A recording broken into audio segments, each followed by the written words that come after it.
মাদক সংক্রান্ত মামলায় ৩.০৬% শাস্তির হারের বিষয়টি নিয়ে বিধানসভায় উদ্বেগ প্রকাশ করেছে বিরোধী দল কংগ্রেস। এনডিপিএস মামলাগুলিতে শাস্তির হার আরও বাড়ানোর উপর গুরুত্ব দিয়েছে বিরোধী দল।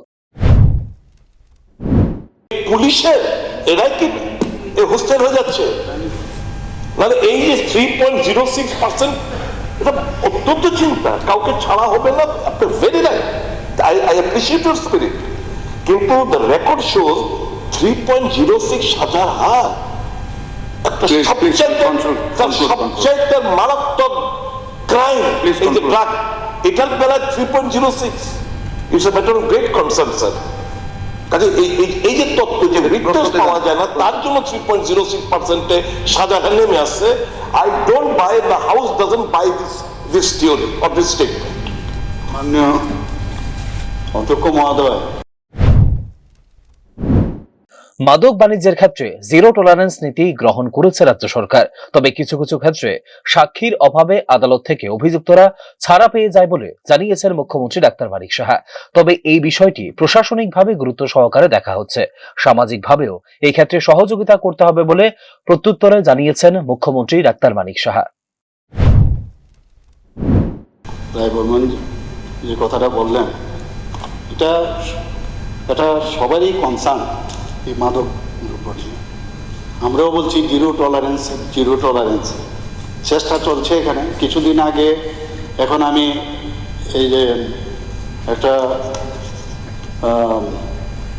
যে রেফারেন্স পিরিয়ডে এই বিষয়টা কিন্তু এসেছিল, আমি ডিটেলস বলেছি কিংপিং কারা কারা বাইরের থেকে কিন্তু ধরে নিয়ে এসছি, এখানে শুধু আগরতলার না, এবং আগরতলার মধ্যেও একজন দুজন আছে, তাদেরও একদম মানে ধরবই, এতটুকু আমি বলতে পারি, কাউকে ছাড়া হবে না। এই নামগুলো কিন্তু আমি অলরেডি এই বিধানসভায় বলেছি, এই চিরানিয়ার ঘটনাটা যে বললেন। আরেকটা বিষয় যেটা হয়, অনেক সময় প্র্যাকটিক্যাল প্রবলেম যেটা হয়, যখন কোর্টে যখন উঠে দেখা যায় যে উইটনেস কিন্তু পাওয়া যায় না। আর কোর্টের মধ্যে সব কিছু দেওয়া সত্ত্বেও, ঠিক আছে, কাফ সিরাপ রাখলো বা হিরোইন থাকলো, এইসব কোর্টের তো নিজেও আপনি লয়ার জানেন যে এখানে উইটনেস ছাড়া খুব সম্ভব হয়। যদিও এখন নতুন উইটনেস যারা আছে তাদেরকে প্রোটেকশনের জন্য নতুন আইন এনেছে, কিন্তু একটা চেষ্টা চলছে কিন্তু। এবং পার্সেন্টেজের কথা বললে নো ডাউট, এখানে কিন্তু যে পার্সেন্টেজ আছে আপনি যেটা বলেন 3.06%, কিন্তু বিষয় হচ্ছে আগে যেরকম কথা হতো কতজন সাজা, একজনের সাজা হয়নি, এটা এইরকমও কিন্তু আগে বিধানসভাতে উঠেছে এই বিষয়টাই। কিন্তু এইবার কিন্তু আপনি দেখেছেন যে বেশ কয়েকজনকে তারা কিন্তু রিগোরাস ইমপ্রিজনমেন্ট আমরা দিতে পেরেছি এই বিগত 3 বছরে, এবং কারোর 20 বছর, কারোর 14 বছর। তো এটা একটা মেসেজ যাচ্ছে কিন্তু যে ভাই, এটা যেরকম আগে তো একেবারেই হতো না, এখন এই মেসেজ কিন্তু যাচ্ছে যে ছাড়া কিন্তু পাবে না কেউ।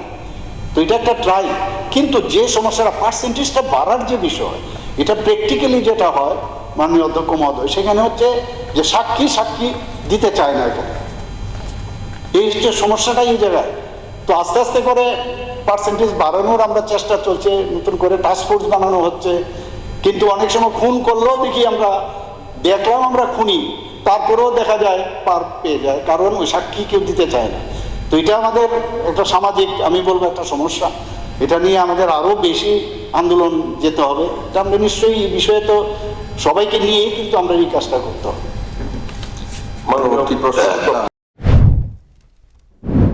গত 3 বছরে মাদক সংক্রান্ত মামলায় 2979 জন অভিযুক্তের বিরুদ্ধে চার্জশিট জমা দেওয়া হয়েছে বলে বিধানসভায় জানিয়েছেন মুখ্যমন্ত্রী। এই ক্ষেত্রে 14টি মামলায় ফাইনাল রিপোর্ট জমা দেওয়া হয়েছে বলেও জানিয়েছেন মুখ্যমন্ত্রী। সর্বশেষ গত 2025 সালে 375টি এনডিপিএস মামলায় কঠোর শাস্তি হিসেবে 20 বছরের কারাদণ্ড পেয়েছেন একজন, 15 বছরের কারাদণ্ড পেয়েছেন একজন, 12 বছরের কারাদণ্ড পেয়েছেন 5 জন, 10 বছরের কারাদণ্ড পেয়েছেন 13 জন, 5 বছরের কারাদণ্ড পেয়েছেন 7 জন বলে এদিন বিধানসভায় জানিয়েছেন মুখ্যমন্ত্রী doctor Manik Saha. Bureau report, News নাও।